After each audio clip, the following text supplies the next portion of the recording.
Hello. या लेक्चरमध्ये आपण पॉलिटीचा पहिला चॅप्टर म्हणजे हिस्टॉरिकल बॅकग्राऊंड बघणार आहोत. आता ह्या नोट्स आपण डायरेक्टली वाचायच्या आधी आपण एक ब्रॉड अंडरस्टँडिंग घेऊ, जेणेकरून तुम्हाला सगळं लक्षात येऊन जाईल आणि तुम्ही फक्त वाचलं जरी तरी तुम्हाला पाठ होऊन जाईल.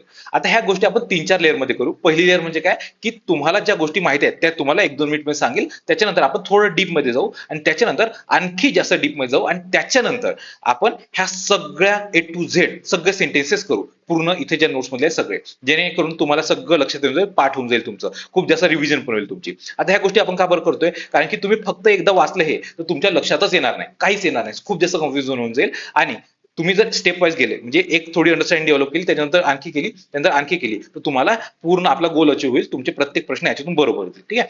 आता बघा, हे जे करतोय त्याच्या आधी तुम्हाला एक गोष्ट सांगतो, की आपली जी हिस्ट्री आहे ती हिस्ट्री इव्हॉल्व कशी झाली किंवा कोणती पण गोष्ट आहे ती चेंज कशी होते. तर त्यासाठी काही गोष्टी लागतात. पहिली म्हणजे काय, थेसिस, त्याच्यानंतर अँटीथेसिस, त्याच्यानंतर थिसिस, सिंथेसिस. आता एकदम मराठी सांगतो, एकदम सोप्या भाषेत.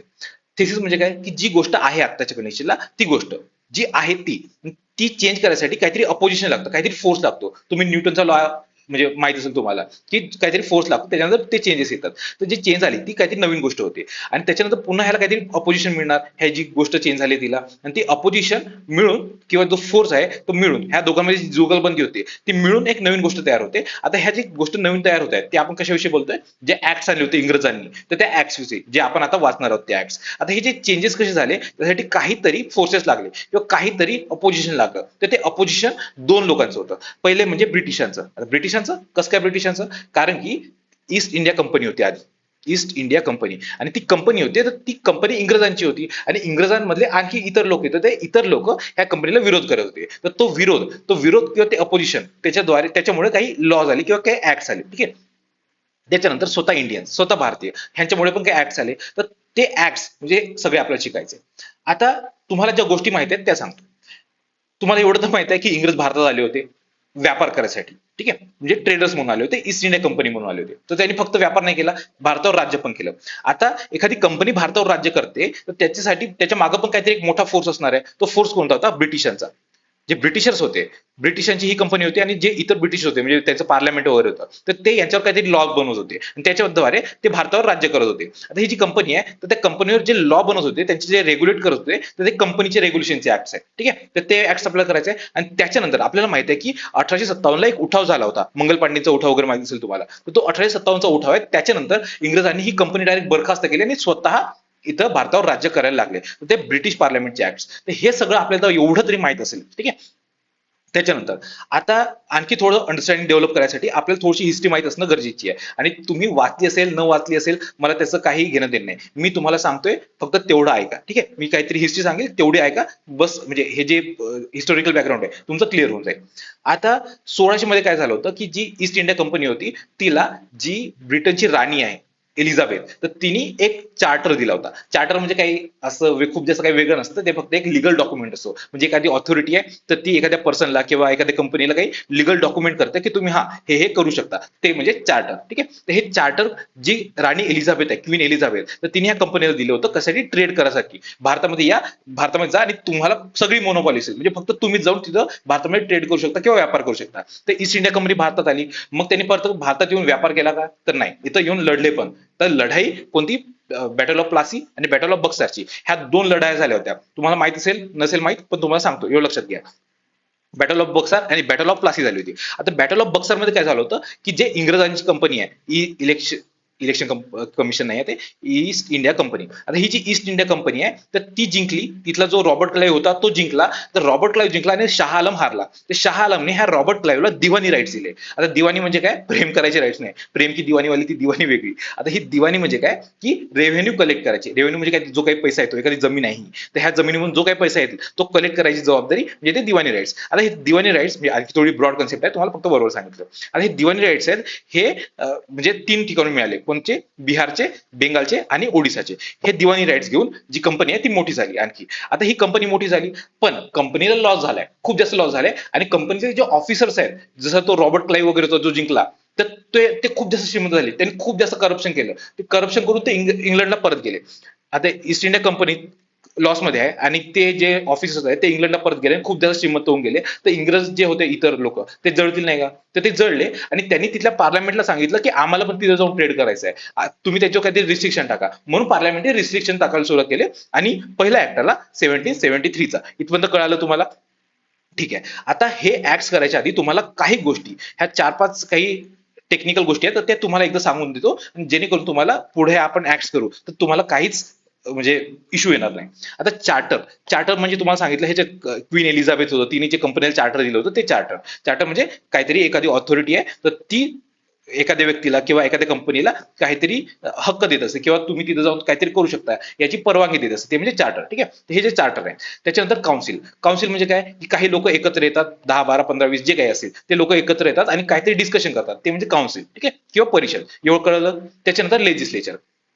लेजिस्लेचर म्हणजे काय, की जी लॉ बनवणारी काही बॉडी आहे, जसं की पार्लमेंट आहे आपलं, किंवा कायदे बनवणारी बॉडी आहे, आपलं पार्लमेंट आहे, राज्यसभा लोकसभा, तिथं आपले कायदे बनतात. म्हणजे आपण निवडून कोणा मोदीजींना देत नाही, आपण जे लॉ बनवणार त्यांना निवडून देत असतो. ठीक आहे, त्याच्यावर मग एक्झिक्युटिव्ह येतात. एक्झिक्युटिव्ह म्हणजे काय, कार्यकारी परिषद. आता जे एक्झिक्युटिव्ह काउन्सिल म्हणजे कार्यकारी परिषद. आता एक्झिक्युटिव्ह म्हणजे काय, जे मोदीजी आहेत ते किंवा जे कॅबिनेट आहे ते, म्हणजे जे जे लॉज बनलेले आहेत तर त्यांना कार्यामध्ये आणण्यासाठी किंवा त्यांना एक्झिक्यूट करायसाठी जी बॉडी असते ते म्हणजे एक्झिक्युटिव्ह झाले. ठीक आहे, हे दोन लक्षात आले. त्याच्यानंतर प्रोव्हिन्शियल ऑटोनॉमी. प्रोव्हिन्शियल ऑटोनॉमी म्हणजे काय, जे प्रोव्हिन्सेस आहेत. आता समजा महाराष्ट्र प्रोव्हिन्स आहे समजा, किंवा तुम्हाला एक गोष्ट सांगतो, भारत आहे, भारतामध्ये जेव्हा इंग्रज आले होते त्यांनी स्टार्टिंगला 3 याच्यामध्ये त्यांनी सुरुवात केली होती, एक बॉम्बे, मद्रास आणि बेंगाल. हे जे वेगवेगळे ठिकाण आहे ते म्हणजे प्रोव्हिन्सेस. आता समजा राज्य समजून घ्या, तर हे राज्य आहे, तर हे राज्यांना स्वतःची लॉ स्वतः बनवायची किंवा स्वतःची लॉ एक्झिक्यूट करायची परवानगी म्हणजे काय, स्वायत्तता, ऑटोनॉमी. म्हणजे आम्ही स्वतः करणार, ते झाली ऑटोनॉमी, स्वायत्तता. ते प्रोव्हिन्शियल ऑटोनॉमी झाली. त्याच्यानंतर बाय कॅमेरल म्हणजे द्विसदनीय. म्हणजे बाय कॅमेरल, बाय म्हणजे दोन, कॅमेरल म्हणजे कॅमेरा नाही, दोन कॅमेरा असं नाही, दोन हाऊसेस. आता जसं भारतामध्ये राज्यसभा आहे आणि लोकसभा आहे, तर ते झालं बाय कॅमेरल, एवढं कळालं. त्याच्यानंतर डायआर्की. डायआर्की किंवा द्विशासन. आता द्विशासन, आता झालं काय होतं, हे बाय कॅमेरल वेगळं आणि द्विशासन पद्धती वेगळं. आता काही सब्जेक्ट असतात, आता समजा हे पूर्ण सब्जेक्ट आहे पूर्ण भारताचे, आणि काही सब्जेक्ट आहे हे एकाने घेतले, काही सब्जेक्ट दुसऱ्याने घेतले, म्हणजे हे दोघं जण रूल करत आहेत. म्हणजे कसं झालं की जे गव्हर्नर होते प्रोव्हिन्स मधले, तर त्या गव्हर्नरनी तिथले जे मिनिस्टर्स होते किंवा मंत्री होते, तर त्यांच्या सोबत घेऊन काही लॉज बनवले किंवा काही लॉज एक्झिक्यूट केले, तर ते एक जण झाले. त्यानंतर हा जो गव्हर्नर होता तोच, त्याच्यासोबत त्याची जी एक्झिक्युटिव्ह काउन्सिल होती ती, त्या दोघांनी मिळून काहीतरी लॉज एक्झिक्यूट केले, तर ते हे अशी द्विशासन पद्धती. कळलं का, हे झालं द्विशासन पद्धती. आता त्याच्यानंतर किंवा डायआर्की, त्याच्यानंतर फेडरलिझम. आता हे जवळपास माहित असेल की आपला जो भारत आहे ते फेडरल स्ट्रक्चर आहे. ठीक आहे, पूर्ण प्रॉपर फेडरल नाही, त्याला क्वासी फेडरल म्हणू शकतो किंवा फेडरलिझम विथ युनिटरी बायस. आता ह्या ज्या गोष्टी आहेत ते तुम्हाला पुढे सांगेलच, पण फेडरलिझम एवढं लक्षात घेऊन घ्या की जो भारत आहे तर भारतामध्ये वेगवेगळे राज्य आहे, तर जो भारत सेंटरमध्ये दिल्लीमध्ये आहे, तर ते दिल्लीमध्ये पण त्यांना काहीतरी वेगळे सब्जेक्ट असतील, आणि जे राज्य आहे तर त्यांना पण काहीतरी वेगळे सब्जेक्ट असतील, आणि प्रत्येक जण आपापल्या याच्यावर लॉ बनवू शकतात. तर ते झालं फेडरलिझम. ठीक आहे.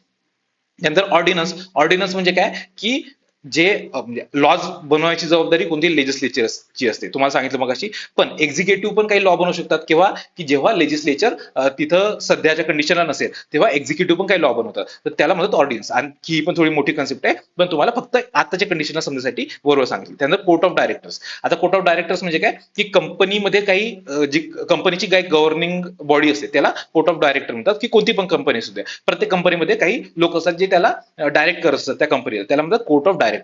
तर एवढी गोष्ट तुमच्या लक्षात आली असेल. आता त्याच्यानंतर ह्या सगळ्या गोष्टी तुम्हाला इझी जातील.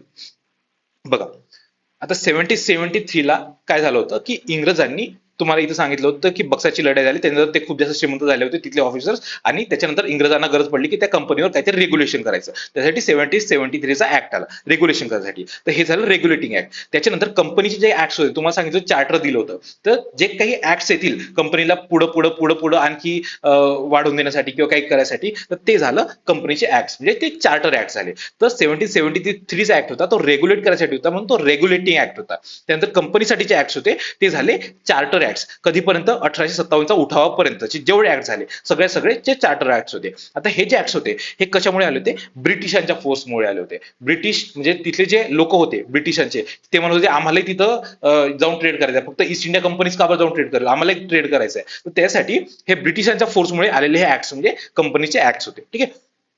त्याच्यानंतर 1857चा उठाव झाला, त्याच्यानंतर भारतीय या गेम मध्ये आले, आम्हाला पण काहीतरी नवीन नवीन चेंजेस पाहिजे. ठीक आहे. तर त्याच्यामुळे भारतीय आले आणि मी तुम्हाला माहिती आहे 1885ला काँग्रेस वगैरे आली होती. तर त्याच्यानंतरचे पण हे जे ऍक्ट्स आहे 1892चा 1909चा वगैरे, तर हे सगळे काँग्रेसचा किंवा इतर लोकांमुळे आलेले ऍक्ट्स आहेत. तर हे भारतीयांच्या फोर्समुळे आलेले. एवढी गोष्ट लक्षात आली तुमच्या. तर हे बघा हे 93चा, 1813चा, 1833, 1853, 1858 हा इथून डायरेक्ट चेंज झालं. तर हे जे ऍक्ट्स आहे 53 पर्यंतचे हे सगळे चार्टर ऍक्ट्स आहेत. त्याच्यानंतर 1853ला काय झालं की हे जे लेजिस्लेटिव्ह आणि एक्झिक्युटिव्ह काउन्सिल आले. आता 1773ला फक्त कोर्ट ऑफ डायरेक्टर्स होते, आता ते कोर्ट ऑफ डायरेक्टर्स सगळे एक्झिक्युटिव्ह होते. म्हणजे तिथला जो गव्हर्नर जनरल होता, गव्हर्नर जनरल ऑफ बेंगाल, तर तो एक्झिक्युटिव्ह होता. एकच मिनिट.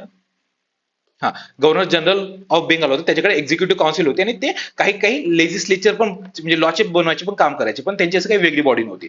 तर 1853ला एक वेगळी बॉडी बनली लेजिस्लेचरची. ठीक आहे. आता त्याच्यानंतर लेजिस्लेटिव्ह काउन्सिल बनल्यानंतर जे सगळे ऍक्ट्स आहेत तर ते ऍक्ट्स हे जे लेजिस्लेटिव्ह काउन्सिल आहे त्या काउन्सिलला काहीतरी नवीन नवीन फायदे द्यायसाठी जे ऍक्ट्स आले. म्हणजे इथं जे काही होणार आहे हळूहळू काहीतरी चांगलं येत जाणार आहे. तर ते नवीन नवीन काउन्सिलमध्ये काही भारतीयांना निमंत्रण मिळणार आहे किंवा ते एक्सपांड होणार आहे, बजेट डिस्कस करायची गोष्टी होणार आहे. तर ह्या गोष्टी हळूहळू चांगले होत जाणार आहे. मग इथे डिसेंट्रलाइज झालेलं दिसते तुम्हाला, इथं सेंट्रलाइज झालेलं दिसतंय. आता इथे जे बेस होता इथं त्यांनी सेंट्रलायझेशनचा पाया घातला का? आता तुम्हाला इथं एक एक करून सांगतो बघा. 1773ला जो कोर्ट ऑफ डायरेक्टर्स होते सगळी त्यांच्याकडे होते. कोर्ट ऑफ डायरेक्टर्स तुम्हाला सांगितलं कंपनीतले जे लोक होते ते कोर्ट ऑफ डायरेक्टर्स. ठीक आहे. आता कोर्ट ऑफ डायरेक्टरकडे सगळीच्या सगळी पॉवर होती, पण जे इंग्रज होते त्यांना यांच्यावर काहीतरी कंट्रोल करायचा होता. तर म्हणजे काय करणार, हे जे कोर्ट ऑफ डायरेक्टर्स आहेत तर त्यांच्यावर काहीतरी पॉवर करायचा होता. हा जो रेग्युलेशन करायचं होतं ते कोर्ट ऑफ डायरेक्टर्स तिथली जी ब्रिटिशांची पार्लमेंट असणार आहे तर त्यांना जाऊन सगळंच्या सगळं सांगणार की आम्ही हे केलं, आम्ही ते केलं, सगळे रिपोर्ट देणार कोर्ट ऑफ डायरेक्टर. आणि जे इंग्रज होते त्यांनी आणखी काय केलं की गव्हर्नर जनरल ऑफ बेंगाल बनवला. म्हणजे काय होतं की इथं कुठे सांगू तुम्हाला, हे बघा हा भारत होता आणि इथं बॉम्बे प्रोव्हिन्स, इथं मद्रास प्रोव्हिन्स आणि इथं बेंगाल प्रोव्हिन्स. आता बेंगालमध्ये काय झालं होतं की सगळे रेव्हेन्यू इथेच होतं. तुम्हाला सांगितलं त्यांना डिवाइन राईट्स मिळाले होते इथले, तर सगळा रेव्हेन्यू इथून येत होता. म्हणजे हे खूप जास्त स्ट्रॉंग झालं होतं. आता जी ब्रिटिश पार्लमेंट होती त्यांनी काय केलं की इथले जे लोक आहेत तर त्यांना जास्त पॉवर दिले आणि हे जे लोक आहेत ह्यांना थोडे कमी पॉवर केले. इथं पण गव्हर्नर होता, इथं पण गव्हर्नर होता, इथं पण गव्हर्नर होता. आता हे जे गव्हर्नर होतं त्यांचं डेजिग्नेशन गव्हर्नरच ठेवलं, पण इथला गव्हर्नर होता त्याला गव्हर्नर जनरल बनवलं आणि ह्यांचे पॉवर्स कमी करून ह्यांना जास्त पॉवर दिले. कुणाला? बेंगालला. ठीक आहे, आलं लक्षात. तर इथे जे होता गव्हर्नर जनरल ऑफ बेंगाल होता. आधी गव्हर्नर ऑफ बेंगाल होता, तो इथं गव्हर्नर जनरल ऑफ बेंगाल झाला आणि 4 एक्झिक्युटिव्ह काउन्सिल झालं. तुम्हाला सांगितलं एक्झिक्युटिव्ह म्हणजे काय असतं, फक्त इथं एक्झिक्युटिव्ह होतं, लेजिस्लेचर नव्हतं. आणि हे जे एक्झिक्युटिव्ह होते तेच लॉ बनवायचे. ठीक आहे. त्याच्यानंतर 1784ला आता काय झालं, हे जे सीओडी म्हणजे कॅश ऑन डिलिव्हरी नाही, कोर्ट ऑफ डायरेक्टर्स आहेत, जे कंपनीतले लोक होते तर ते खूप जास्त माज केला त्यांनी की ते ऐकतच नव्हतं यायचं. मग पिट्स, हा पिट्स म्हणजे पिटबुल नाही, हा पिट्स म्हणजे तिथला जो प्राईम मिनिस्टर होता ब्रिटिशांचा, तर तो त्यांनी ऍक्ट आणला होता, त्याला पिट्स इंडिया ऍक्ट म्हणतात. तर तो आला होता आणि त्यांनी मग काय केलं, हे जे सीओडी आहे किंवा डायरेक्टर्स आहेत तर त्यांचा पॉवर कमी करायसाठी एक नवीन बॉडी आणली, बीओसी. बीओसी म्हणजे काय, बोर्ड ऑफ कंट्रोल, जे कंट्रोल करताय आणि सगळ्या गोष्टी जे पॉलिटिकल किंवा ऍडमिनिस्ट्रेशनच्या गोष्टी आहेत त्या सगळ्या हे बघणार. आणि सीओडी आहे जे डायरेक्टर्स आहेत त्यांच्याकडे फक्त कमर्शियल मॅटर्स ठेवले. ठीक आहे. तर हे तुम्हाला काय लक्षात येते की इथं जे पॉवर्स होते ते हळूहळू कमी होत आहे कंपनीचे आणि पॉवर्स कोणाचे वाढत आहे, ब्रिटिश पार्लमेंटचे. ठीक आहे. आता हे जे सगळे लॉ दिसतील हे सगळे लॉ कंपनीवर कंट्रोल करायसाठी आहे. म्हणजे हळूहळू कंपनीचे पॉवर्स कमी होत जाणार आणि ब्रिटिशांचे पॉवर वाढणार. ब्रिटिश म्हणजे जे तिथलं पार्लमेंट आहे त्यांचे पॉवर वाढत जाणार. सोबतच जे प्रांत आहे प्रांताचे पॉवर हळूहळू कमी होत जाणार आणि ब्रिटिश पार्लमेंटचे पॉवर हळूहळू वाढत जाणार. तर त्याच्यामुळे इथं सेंट्रलायझेशन म्हणतात, सेंट्रलाइज करून सगळे पॉवर्स ब्रिटिशांकडे जात आहेत. आणि हे जे आधी होतं हे थोडे थोडे काहीतरी गव्हर्नर होते, काहीतरी प्रांत होते, तर त्याच्यामुळे इथं जास्त मोठा बेस आहे आणि इथं जाऊन सेंट्रलाइज होत आहे. ठीक आहे, इथपर्यंत कळलं. हा बघा, हळूहळू तुम्हाला इथं कंपनीचे पॉवर कमी होताना दिसतील आणि प्रांताचे पण पॉवर कमी होताना दिसतील. आता पिट्सनी हे कंपनीचे पॉवर कमी केले, एक नवीन बॉडी काढून, बोर्ड ऑफ कंट्रोल काढून. त्याच्यानंतर 1793ला ओव्हर रायडिंग पॉवर दिले. कोणाला? जो गव्हर्नर जनरल ऑफ बेंगाल होता तर त्याला ओव्हर रायडिंग पॉवर दिले की त्याची जी एक्झिक्युटिव्ह काउन्सिल होती ते काही बोर्ड ऑफ डायरेक्टर वगैरे पण होते तर त्यांचे पॉवर कमी केले. ठीक आहे. म्हणजे जे कोर्ट ऑफ डायरेक्टर होते त्यांची पॉवर कमी करून गव्हर्नर जनरल ऑफ बेंगॉललाच जास्त पॉवर दिले आणि ओव्हर रायडिंग पॉवर दिली की ती काउन्सिल, त्याची जी काउन्सिल आहे तर त्याच्या अगेन्स्ट मध्ये पण तो जाऊ शकतो. ठीक आहे, ह्याच्या अगोदर पण एक कॉर्नवॉलिसचा वगैरे ऍक्ट आला होता, ते आपण डिटेलमध्ये बघू आणखी. त्यानंतर 1813 काय झालं, कंपनीची पॉवर आणखी कमी होणार, तर कंपनी त्यांनी डायरेक्ट मोनोपॉलीज काढून घेतली. त्याला जे चार्टर दिलं होतं की तुम्ही फक्त कंपनीत जाऊन तिथं ट्रेड करू शकता, पण आता तसं राहिलं नव्हतं. कंपनी नाही तर इतर जे लोक आहेत ते पण इथं जाऊन ट्रेड करू शकतील भारतात येऊन.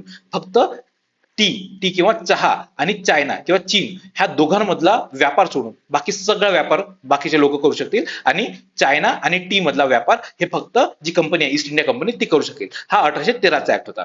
त्याच्यानंतर आणखी काही पॉवर्स कमी होतील कंपनीचे, इथं सेंट्रलायझेशन कंप्लीट झालं आणि जो गव्हर्नर जनरल ऑफ बेंगाल होता तर तो governor general of Bengal change होऊन गव्हर्नर जनरल ऑफ इंडिया झाला. ठीक आहे, म्हणजे खूप जास्त power governor general of India मध्ये आले. आणि जो तुम्हाला इथे सांगितले की जे प्रोव्हिन्सेस होते तर ह्यांचे पूर्ण पॉवर काढून घेण्यात आले लेजिस्लेचरचे. सगळं जे काही आहे गव्हर्नर जनरल ऑफ इंडिया करेल. ठीक आहे, आधी गव्हर्नर जनरल ऑफ बेंगाल होता जो की आपण ह्या ऍक्ट मध्ये बघितला. ह्या ऍक्ट वरून 1833 ला काय झालं की गव्हर्नर जनरल ऑफ इंडिया झाला. ठीक आहे, त्याच्यानंतर काय झालं 1853 ला, जो म्हणजे आता इथपर्यंत पूर्ण सेंट्रलायझेशन कंप्लीट झालं होतं. आता ह्याच्यानंतर आहे तर ह्याच्यानंतर पूर्ण सेंट्रलायझेशनच राहील, पण काय झालं की हा जो गव्हर्नर जनरल ऑफ इंडिया आहे त्याचे पॉवर्स डिव्हाइड केले. त्याच्याकडेच पॉवर असणार आहे पण पॉवर डिव्हाइड केले. काय, एक लेजिस्लेटिव्ह काउन्सिल बनवली आणि एक्झिक्युटिव्ह. आतापर्यंत फक्त एक्झिक्युटिव्ह काउन्सिल होती जी की लेजिस्लेचर बनवायची किंवा लेजिस्लेट करायची किंवा लॉ बनवायची. आता लॉ बनवण्यासाठी डायरेक्ट वेगळी काउन्सिल काढली आणि एक्झिक्यूट करायसाठी डायरेक्ट वेगळी काउन्सिल काढली. आता आणि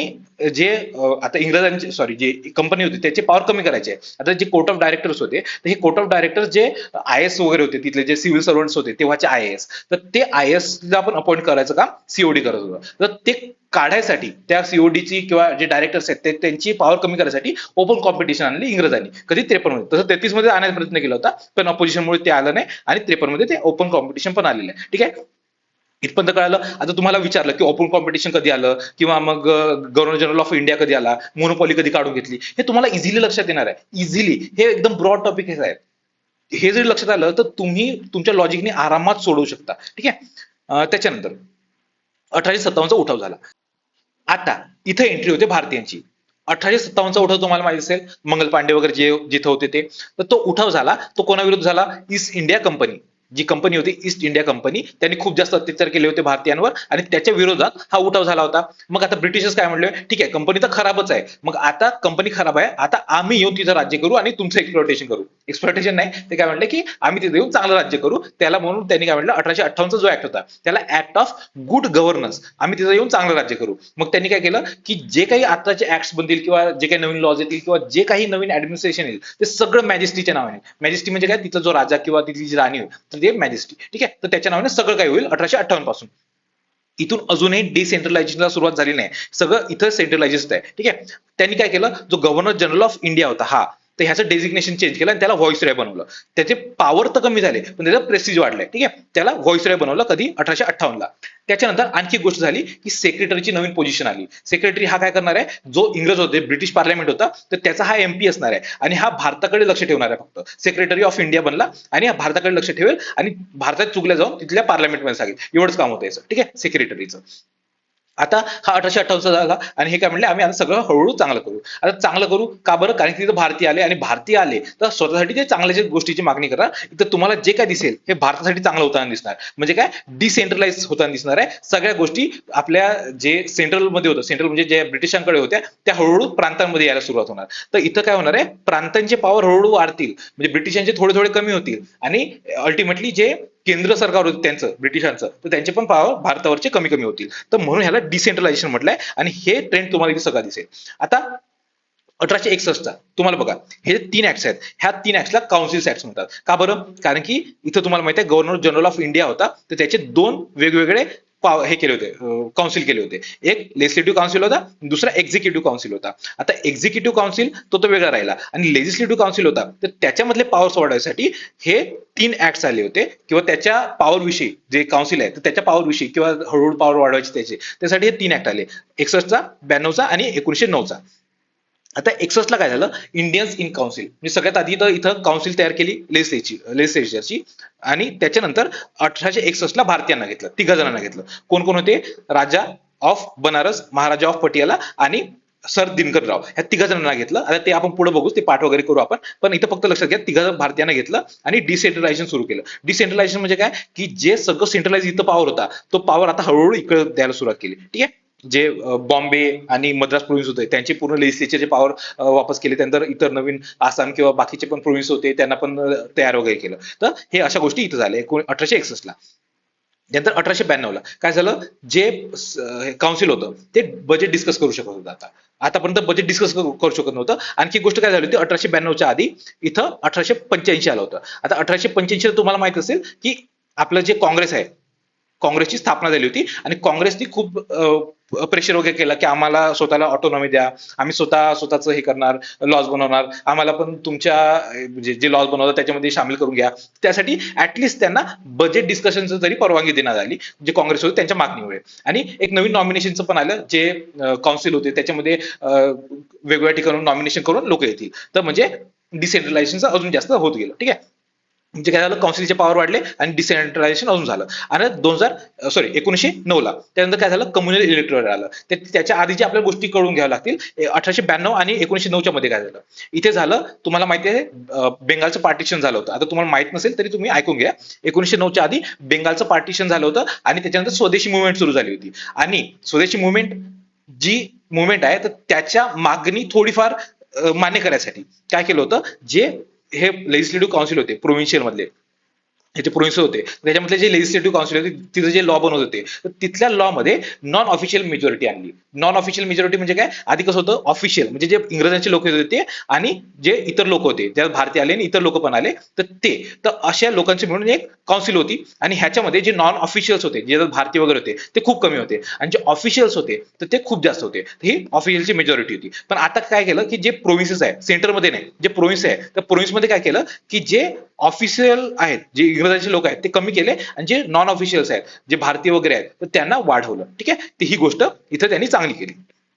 तर आणखी गोष्ट, त्यांनी कम्युनल इलेक्टोरेट आणला. का बरं, कारण की स्वदेशी मुवमेंट झाला होता आणि त्यांना भारताला डिवाइड करायचं होतं. जे लोक आहेत त्यांना डिवाइड करत होतं, डिवाइड अँड रूल पॉलिसी आणली होती त्यांनी. तर ते पॉलिसीमध्ये भारतीयांना डिवाइड करायचं होतं. तिथं एक आगा खान होता, आगा खान मुस्लिम, तर मुस्लिम होते ते आणि ते जाऊन भेटले कोणाला, मिंटोला. तर ते मिंटोला मिळाले आणि ते काय म्हटलं की आम्हाला वेगळं इलेक्टोरेट पाहिजे. इलेक्टोरेट वेगळं म्हणजे काय, की आमची सीट असेल आणि आम्ही जर मुस्लिमाची सीट असेल तर त्याला फक्त वोटिंग मुस्लिमच करू शकतील. तर तो आगा खान तिकडे गेला आणि त्याच्यामुळे इथे कम्युनल इलेक्टोरेट आलं. ठीक आहे, आलं लक्षात. 1909 ला का बरं आलं ते पण तुम्हाला कळलं. त्याच्यानंतर आता खरी गोष्ट येते 1919 ची. आता ह्याच्या आधी काय झालं होतं, म्हणजे वर्ल्ड वॉर आला होता आणि होम रूल लीग सुरू झाली होती. होम रूल, एकच सेकंद थांबा.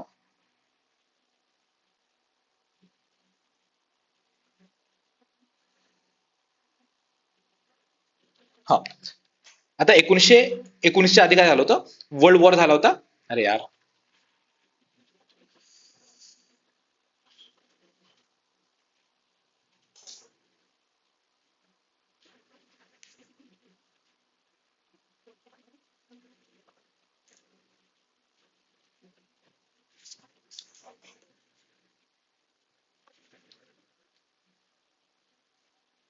हा, 1919 ला वर्ल्ड वॉर, त्याच्या आधी वर्ल्ड वॉर झाला. त्याच्यानंतर होम रूल लीग सुरू झाली. आता होम रूल लीग होती ती कोणी काढली होती, जे आपले लोकमान्य टिळक होते आणि अॅनी बेझंट. आणखी त्याच्यानंतर गांधीजी पण आले होते. तर ह्या गोष्टीमुळे पण 1919च्या याच्यावर फरक पडणार आहे. तर हे लोक काय म्हणले होम रूल, की जे प्रोव्हिन्सेस आहे तर त्याच्यामध्ये आम्हाला ऑटोनॉमी पाहिजे. इथे ऑटोनॉमी पाहिजे. ऑटोनॉमी म्हणजे काय, की सगळी स्वतःची स्वतः करणार आम्ही. तुम्हाला इथे समजावून सांगितलं होतं प्रोव्हिन्शियल ऑटोनॉमी. ठीक आहे, ते स्वतः स्वतः करणार आहे. तर 1919 ला हे गोष्ट घडली. आता त्याच्यामध्ये त्याच्या आधी ही गोष्ट घडली होती, होम रूल वगैरे आली होती. आणि 1919 ला मग त्यांनी काय काढलं, डायआर्की काढली आणि बायकॅमेरिझम. आता डायआर्की म्हणजे काय, की जे प्रोव्हिन्सेस आहे तर प्रोव्हिन्सेस मध्ये त्यांनी काढली, सेंटरमध्ये नाही. तर प्रोव्हिन्सेस आहे तर त्याच्यामध्ये काय करणार, की दोन भाग केले, एक वेगवेगळे सब्जेक्ट केले. एक सब्जेक्ट काय, की जे गव्हर्नर आहे तर ते तिथले जे मंत्री आहेत, जे की पार्लमेंटला किंवा तिथले जे संसद असेल तर त्याला ते रिस्पॉन्सिबल असतील. आणि गव्हर्नर प्लस ते गव्हर्नरचे काउन्सिल असेल तर ते काउन्सिल हे दोघं मिळून वेगवेगळे सब्जेक्टवर आपले लॉ बनवतील किंवा एक्झिक्यूट करतील. तर ह्या गोष्टी तिथे घडत होत्या. त्याला म्हटलं त्यांनी डायआर्की. ठीक आहे. तर ही डायरकीची तर त्यांनी मागणी नव्हती केली, पूर्ण ऑटोनॉमीची मागणी केली होती, पण थोडीशी पार्शियल ऑटोनॉमी मिळाली होती. आणि त्याच्यानंतर बाय कॅमेरलिझम आणलं. बाय कॅमेरलिझम हे सेंटरमध्ये आणलं, की जे सेंटर होतं दिल्ली, तर त्याच्यामध्ये त्यांनी इथं बाय कॅमेरलिझम आणलं. म्हणजे इथे एक राज्यसभा तयार केली आणि लोकसभा. राज्यसभा म्हणजे हे जे प्रोव्हिन्सेस असतील तर प्रोव्हिन्सेसचे लोक ह्या इथे जातील, म्हणजे त्यांनी आणखी डिसेंट्रलायझेशन केलं. ठीक आहे. त्याच्यानंतर इथं काय झालं की नॉन कॉपरेशन मुवमेंट झालं, सीडीएम वगैरे झालं. आणि आणखी एक गोष्ट म्हणजे काय, आंबेडकर वगैरे पण आले. आंबेडकर गांधी यांचं खूप जास्त इथे असेल. आंबेडकर वगैरे आले म्हणजे काय, इथे रिझर्वेशनची पण गोष्ट असणार आहे. एससी एसटी साठी रिझर्वेशन, त्याच्यानंतर वुमेनसाठी रिझर्वेशन, इव्हन मराठासाठी पण इथे रिझर्वेशनची गोष्ट करण्यात आली होती 1935 मध्ये. ठीक आहे. आता ही जी डायआरकी होती, ती जी सांगितली तुम्हाला प्रोव्हिन्सेस मध्ये जी डायआरकी होती, तर ती प्रोव्हिन्सेस मधली काढली आणि इथं सेंटर मध्ये आणली. आणि बाय कॅमेरलिझम होतं ते प्रोव्हिन्सेस मध्ये काही ठिकाणी देण्यात आलं. जे 11 पैकी 6 ज्या प्रोव्हिन्सेस होत्या तिथं बाय कॅमेरलिझम देण्यात आलं. त्याच्यानंतर फेडरलिझम आलं. तुम्हाला मग समजून सांगितलं फेडरलिझम काय, की पूर्ण जे केंद्र होती, आता हे केंद्र आहे, त्याच्यानंतर हे प्रिन्सेस स्टेट्स आहेत, आणि हे जे ज्याच्यावर इंग्रजांचं राज्य होतं ते प्रोव्हिन्सेस, तर हे सगळे मिळून एकत्र आले. आणि काय की फेडरलिझम आपण काढू. पण ह्यातले जे हे जे प्रिन्सेस स्टेट्स होते, म्हणजे जिथं राज्य राज्य करत होते, तर ते म्हणले आम्ही तिथं येणार नाही. तर त्याच्यामुळे हे कधी अस्तित्वातच आलं नाही. तर फेडरलिझम अस्तित्वात आलं नव्हतं, फक्त तिथं त्याची गोष्ट केली होती. त्याच्यानंतर बायकॅमेरलिझम आणि डायरकी विषयी तुम्हाला सांगितलं. तर अशी ही पूर्ण गोष्ट घडली होती. आणि त्याच्यानंतर आपल्याला 1947 तर स्वातंत्र्य मिळालं. तर तो ऍक्ट आपण त्या डिटेलमध्ये नंतर करू. ठीक आहे. एवढं कळलं तुम्हाला. आता आपण सुरू करू एक एक सेंटेन्स पासून. 1600. आता 1600ला काय केलं होतं, क्वीन एलिझाबेथनी चार्टर ग्रँट केलं होतं ईस्ट इंडिया कंपनीला. त्यासाठी एक्सक्लुझिव्ह राईट दिलं होतं भारतामध्ये व्यापार करायसाठी. ठीक आहे. ते तुम्हाला मग सांगितलं. त्यानंतर 1765 ला तुम्हाला माहिती आहे बॅटल ऑफ बक्सार झाली होती. त्याच्यानंतर जो हारला होता शाह आलम, तर त्यांनी दिवाणी राईट्स कोणाला दिले, ईस्ट इंडिया कंपनीला. हे पण तुम्हाला मग सांगितलं. आता येऊ आपण कंपनी रूलवर. आता कंपनीला रेग्युलेट करायचं होतं, कारण की ह्याचे जे ऑफिसर्स होते त्यांनी खूप जास्त करप्शन केलं होतं. तर त्या ऑफिसर्सवर रेग्युलेट करायसाठी म्हणून पहिलं आलं रेग्युलेटिंग ऍक्ट. कसं 1773 कोणाला रेग्युलेट करताय, कंपनीला. ठीक आहे. आता हे असणार आहे सेंट्रल एजन्सीसाठी. म्हणजे इथे सगळे पॉवर असणार आहेत आधी वेगवेगळीकडे, त्याच्यानंतर इथे पॉवर एकीकडे जाणार आहे. ठीक आहे. आता तुम्हाला सांगितलं होतं हे करप्शन करत होते कंपनीतले लोक. त्याच्यासाठी ह्या ऍक्ट मध्ये पहिली गोष्ट काय टाकली, की company servants prohibited from private trade accepting presents आणि ब्राइब्स. म्हणजे ते प्रायव्हेट ट्रेड करू शकणार नाही, ते स्वतःचा फायदा करून घेऊ शकणार नाही. तर हे इथं एक क्लॉज टाकला. पण ते ऑब्व्हियसली करप्शन ते करणारच होते, तर पण एक क्लॉज टाकून ठेवला. ठीक आहे. त्याच्यानंतर काय, first step taken by the British government to control आणि regulate the affairs of the East India company. हे तुम्हाला सांगितलं. म्हणजे रेग्युलेट करायसाठी आणि कंट्रोल करायसाठी ब्रिटिशांनी हे टाकलेलं. ठीक आहे. त्याच्यानंतर रिकग्नाइज्ड पॉलिटिकल आणि administrative functions of the company. आता कंपनी आली होती तर भारतामध्ये ट्रेड करायसाठी, ट्रेड किंवा व्यापार करायसाठी, म्हणजे काय कमर्शियल त्याचे फंक्शन्स होते. पण जर भारतामध्ये रूल करायचं असेल तर त्यांना ऍडमिनिस्ट्रेटिव्ह फंक्शन्स पण लागतील आणि पॉलिटिकल फंक्शन्स पण लागतील. तर ते ह्या ऍक्टनी ह्या कंपनीला दिले. ठीक आहे. त्यानंतर सेंट्रल ऍडमिनिस्ट्रेशनचं त्यांनी एक फाउंडेशन टाकलं. म्हणजे काय, आधी हे भारत होता, तर भारतामध्ये प्रोव्हिन्सेस वेगवेगळे होते. 3 प्रोव्हिन्सेस बॉम्बे, मद्रास आणि बेंगाल होते. तर हे जे सेंट्रल प्रोव्हिन्स होतं, किंवा इथून जे जास्त पैसा होता, तर तिथं एक फाउंडेशन टाकलं सेंट्रल ऍडमिनिस्ट्रेशनचं. ठीक आहे. आलं लक्षात. आता हे कसं काय टाकलं, इथला जो गव्हर्नर होता, म्हणजे आधी 3 ठिकाणी गव्हर्नर होते, इथं गव्हर्नर आणि इथे एक गव्हर्नर, बॉम्बे, मद्रास आणि बेंगालमध्ये. आता इथला जो बेंगालचा गव्हर्नर होता त्याला जास्त पॉवर द्यायचे होते, कारण की तो खूप जास्त रेव्हेन्यूज होता. तर तिथला जो गव्हर्नर होता त्याला गव्हर्नर जनरल बनवलं. हे बाकीचे गव्हर्नरच राहिले आणि ह्यांचे हळूहळू पॉवर इकडे देण्यात आले. ठीक आहे. हे सेंट्रल ऍडमिनिस्ट्रेशन झालं. आणि बघा, जो गव्हर्नर ऑफ बेंगाल होता तो काय झाला, गव्हर्नर जनरल ऑफ बेंगाल. ठीक आहे. आता याच्यासोबत फक्त तो एकटा नव्हता, एक्झिक्युटिव्ह काउन्सिल पण देण्यात आली त्याला. आता हे एक्झिक्युटिव्ह तुम्हाला सांगितलं जे कार्य करतात. आणि आणखी एक गोष्ट लक्षात ठेवा, इथं लेजिस्लेचर नव्हतं. हे जे काम होतं, हे लेजिस्लेचर किंवा लॉ बनवायचं, हे सगळे काम हेच करायचे, एक्झिक्युटिव्ह करायचे. आणि तुम्हाला परीक्षेमध्ये जिथं कुठं आलं की लेजिस्लेचर विषयी किंवा लेजिस्लेटिव्ह काउन्सिल विषयी, तर हे ऍक्ट कोणतेच नसणार आहे. पहिला ऍक्ट कोणता असेल, 1853चा. आणि त्याच्यानंतर जे ऍक्ट असतील त्याच्यामध्येच लेजिस्लेचर विषयी तुम्हाला बोलायचं आहे. ठीक आहे. आलं लक्षात. किंवा जे काही ऑप्शन असेल 1853च्या आधीचे जे ऑप्शन असतील ते सगळे काटायचे जर लेजिस्लेचर दिसलं तर. ठीक आहे. आता बघा, तर हे जे सगळी बॉडी होती, governor general of Bengal plus 4 जणांची एक्झिक्युटिव्ह काउन्सिल, तर ह्याला काय म्हणत होते, गव्हर्नर जनरल काउन्सिल. त्याच्यानंतर फर्स्ट जीजीबी म्हणजे गव्हर्नर जनरल ऑफ बेंगाल, हा वॅरेन हॅस्टिंग होता. आता हे नाव कसे पाठ करायचे त्याची पण ट्रिक सांगतो पुढं, म्हणजे सगळं जे व्हॉइसरॉय वगैरे आहे सगळे एकत्र घेऊन सांगतो. त्यानंतर गव्हर्नर्स ऑफ बॉम्बे आणि मद्रास हे गव्हर्नर जनरल ऑफ बेंगॉलला सबऑर्डिनेट झाले, ते पण तुम्हाला सांगितलं. त्याच्यानंतर सुप्रीम कोर्ट ऑफ कलकत्ता ही एक इम्पॉर्टंट फॅक्ट आहे. इथे पहिल्यांदा सुप्रीम कोर्ट ऑफ कलकत्ताची स्थापना करण्यात आली होती आणि तिथे सगळीकडचे म्हणजे खूप जास्त त्यांना सांगितलं नव्हतं की काय म्हणतात सुप्रीम कोर्ट कसं असेल किंवा काय असेल. तर त्याच्यामुळे काय होत होतं, हे सुप्रीम कोर्ट आहे आणि हा जो कोर्ट ऑफ डायरेक्टर किंवा गव्हर्नर जनरल आहे, तर त्यांचे पॉवरमध्ये खूप जास्त क्लॅश होते. ठीक आहे, तर त्याच्याविषयी पण थोडं पुढं करण्यात आलेलं आहे, ते सांगतो तुम्हाला.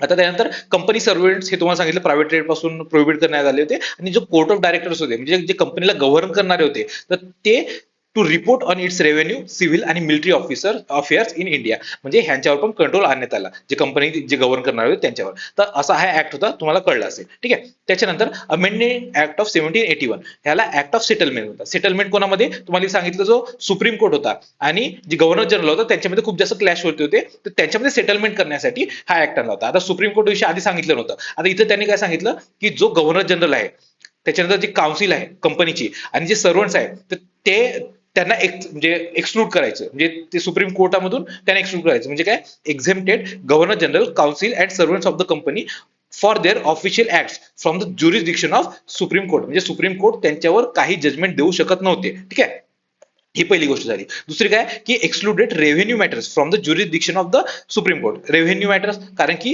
हे जे मॅटर्स होते ते गव्हर्नर जनरल किंवा कोर्ट ऑफ डायरेक्टरचे होते, कारण की कंपनीचे तो मॅटर होता रेव्हेन्यूचा, तर तो मॅटर सुप्रीम कोर्ट डिसाईड नव्हते करू शकत, ते हे नवीन क्लॉज टाकला. ठीक आहे, त्याच्यानंतर required the court to administer the personal law of the काय डिफेंडंट्स. म्हणजे काय की समजा सुप्रीम कोर्टामध्ये कोणी केस टाकली, कोणाच्या अगेन्स्ट तरी टाकणार ना, तर हा एखादी पर्सन आहे तर ह्याच्या अगेन्स्ट टाकली, तर ह्याचे जे पर्सनल लॉ आहे, म्हणजे हा हिंदू आहे की मुस्लिम आहे, तर त्याच्यानुसार ते जे सुप्रीम कोर्ट आहे ते जजमेंट देणार. तर हे एक तिथं प्रोव्हिजन टाकलं. नंतर appeals from provision court, provision आहे प्रोव्हिजनल, प्रोव्हिन्शियल कोर्ट्स आहे, चुकून झाले इथं, सुधारून टाकू आपण.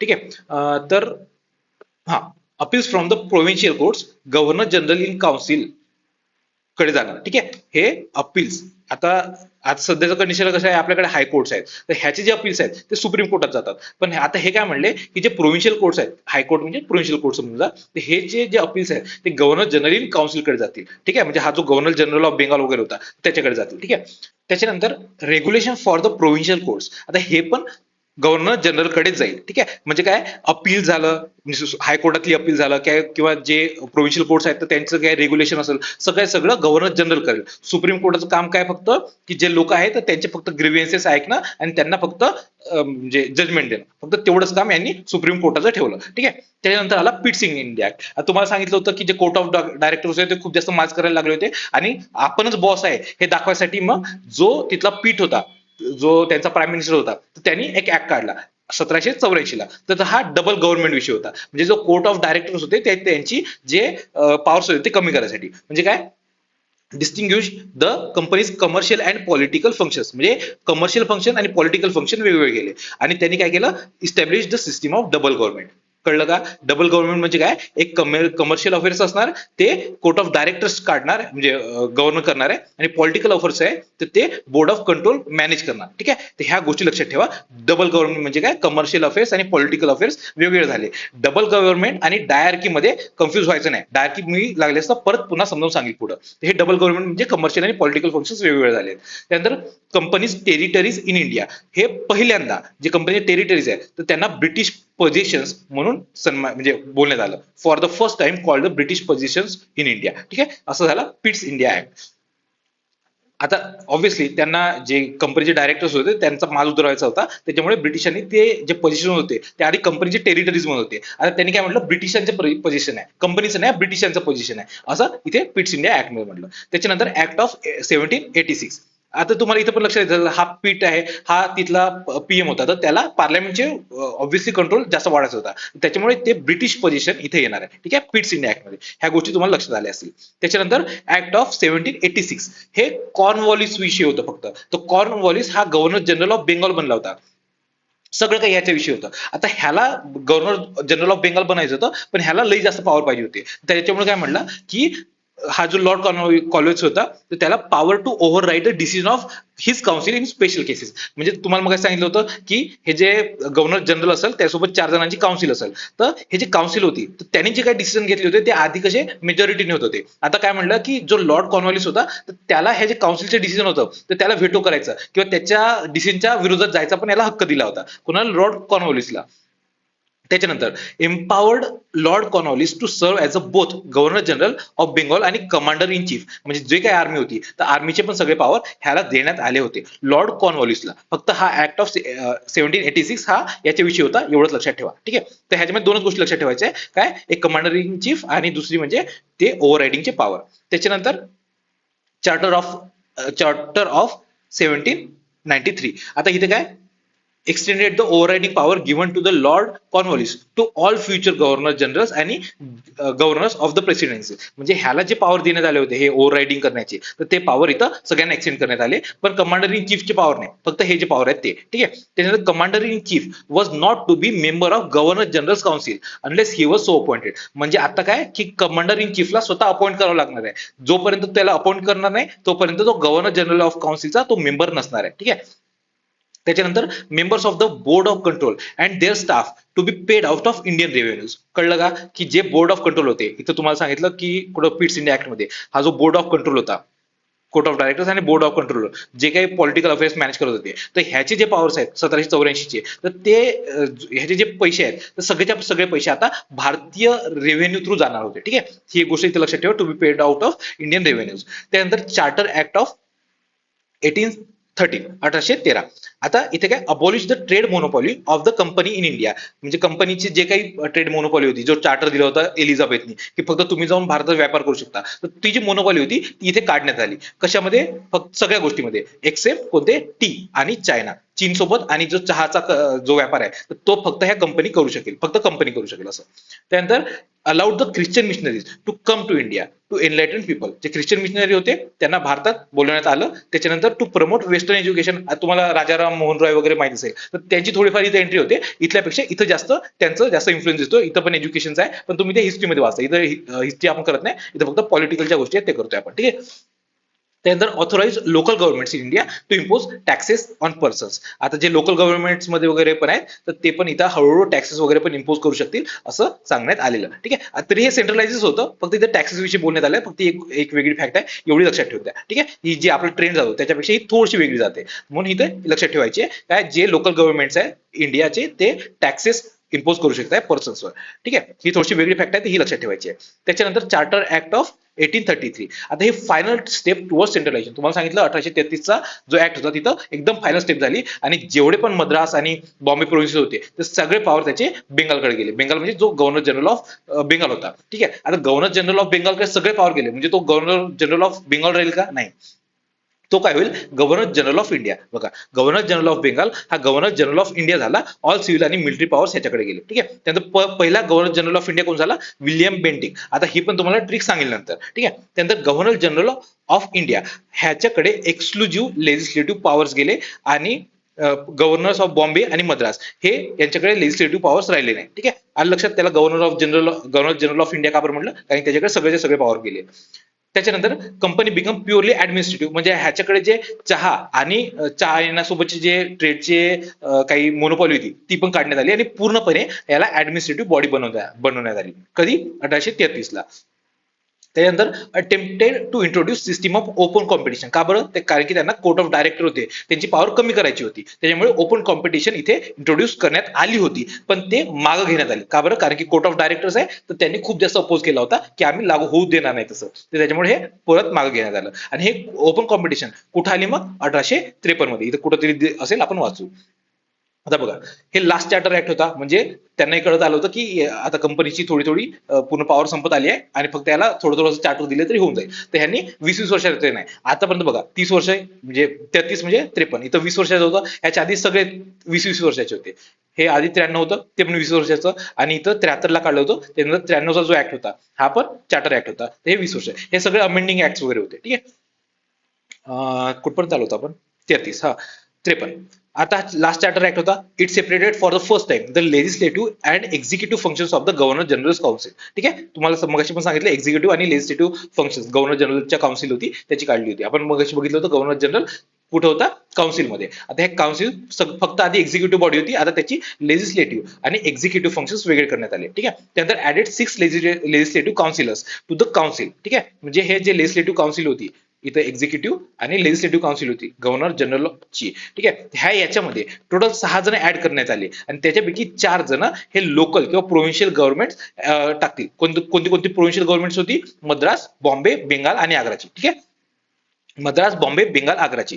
तर त्यांनी लोकल रिप्रेझेंटेशन तिथे इंट्रोड्यूस केलेलं आहे. त्याच्यानंतर introduced and open competition system. तुम्हाला सांगितलं हे इथलं जो ओपन कॉम्पिटिशन सिस्टीम होतं ते इथं आलेलं, कारण की तिथं कोर्ट ऑफ डायरेक्टर्सनी अपोज केलं होतं, इथं तेवढं अपोज करू शकले नाही. तर ओपन कॉम्पिटिशन सिस्टीम आलंच. ओपन कॉम्पिटिशन म्हणजे काय? जे IAS वगैरे आहेत किंवा तेव्हा जे सिव्हिल सर्व्हंट्स होते ते इथं आले. ठीक आहे, म्हणजे ते भारतीय पण असतील त्यासाठीच. त्याच्यानंतर selection of civil servants, covenanted civil services. Covenanted म्हणजे जे कोर्ट ऑफ डायरेक्टर्स ज्यांना अपॉइंट करणार त्याला कोव्हिनेटेड सिव्हिल सर्व्हंट्स म्हणत होते. तर हे भारतीयांना पण आता अलाउड केलं होतं. आणि मॅकोलीची कमिटी बसली होती. मॅकोलीची लक्षात ठेवा, मॅकोली कमिटी. मॅकोली कमिटी कशासाठी आहे? सिव्हिल सर्व्हिसेससाठी. लक्षात ठेवा, इथं मॅकोली कमिटी आहे 1853 ला सिव्हिल सर्व्हिसेस किंवा ओपन कॉम्पिटिशन साठीची आहे. ठीक आहे, त्याच्यानंतर गव्हर्नमेंट ऑफ इंडिया ऍक्ट 1858चा. आता तुम्हाला माहिती आहे की जो क्राऊन रूल आला त्याच्या आधी काय झालं होतं? 1857 ला जो आपला उठाव झाला होता त्याच्यानंतर एक क्राऊन रूल आला आणि त्याच्यामध्ये गव्हर्नमेंट ऑफ इंडिया ऍक्ट आला. तर त्याला काय म्हणलं होतं? Act of good government of India, कारण की त्यांना चांगलं गव्हर्नमेंट भारतामध्ये आणायचं होतं, तर फक्त ते सांगायसाठी होतं. त्यानंतर India was to be governed by and in the name of majesty. मगाशी पण सांगितलं मॅजेस्टीचे, मॅजेस्टी म्हणजे तिथे जी किंग किंवा क्वीन असेल. त्यानंतर ended the system of double government. आता डबल गव्हर्नमेंट ही जी सिस्टीम होती ही कधी चालू केली होती? जी पिट्स इंडिया ऍक्ट होता त्याच्यामध्ये चालू केली होती. ठीक आहे, पिट्स इंडिया ऍक्ट का बरं केली होती? कारण की कंपनीचे जे पॉवर होते त्यांचा माल उतरवायचा होता ना. आता कंपनी राहिलीच नाही, तर double system of double government ठेवून करणार काय? तर म्हणून ती सिस्टीम डायरेक्ट काढून टाकण्यात आली. ठीक आहे, 1784 ला आणली होती जी पिट्स इंडिया ऍक्ट होती त्याच्यामध्ये. त्यानंतर डेझिग्नेशन ऑफ GGI म्हणजे गव्हर्नर जनरल ऑफ इंडिया, तर ते चेंज करून व्हाईसरॉय ऑफ इंडिया केलेला. ठीक आहे, गव्हर्नर जनरल ऑफ इंडिया तो चेंज झाला. आता इथं व्हाईसरॉय तर हे होतं लॉर्ड कॅनिंग. ठीक आहे, आलं लक्षात? पहिला व्हाईसरॉय लॉर्ड कॅनिंग होता. आता हे लक्षात कसं ठेवायचं ते तुम्हाला सांगतो. बघा, पहिला कोण होता? Governor general. आधी काय गव्हर्नर ऑफ बेंगल होता, तो गव्हर्नर जनरल ऑफ बेंगल झाला. आता हा कोण झाला होता? हा झाला होता, बघा इथं कुठे गेला तो, वॅरेन हॅस्टिंग्स. तर हे काय लक्षात ठेवायचं? HA. पहिला गव्हर्नर जनरल ऑफ बेंगाल हा HA. त्याच्यानंतर काय की गव्हर्नर जनरल ऑफ इंडिया. तुम्हाला कुठेतरी लिहून देतो, इथे लिहूनच दिलेल्या आहे शॉर्ट्स मध्ये. हे बघा, गव्हर्नर जनरल ऑफ बेंगॉल होता. त्याच्यानंतर गव्हर्नर ऑफ बेंगॉल होता. त्यानंतर गव्हर्नर जनरल ऑफ बेंगॉल आला. त्यानंतर गव्हर्नर जनरल ऑफ इंडिया आला. त्यानंतर व्हाईसरॉय आला. हे लक्षात काय ठेवायचं? हा बेका. काय लक्षात ठेवायचं? हा बेका.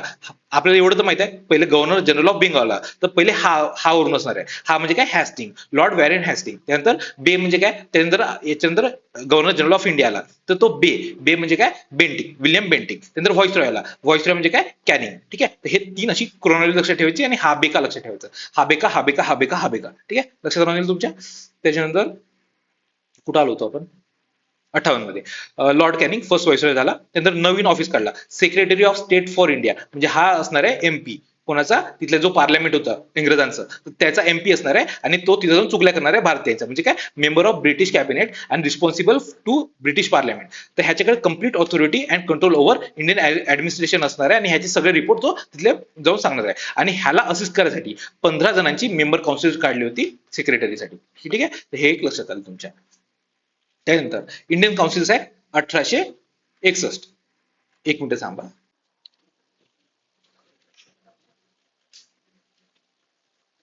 हा, इंडियन काउन्सिल्स ऍक्ट 1861. आता हे जे काउन्सिल्स ऍक्ट आहेत हे सगळे लेजिस्लेटिव्ह काउन्सिल विषयी असतील.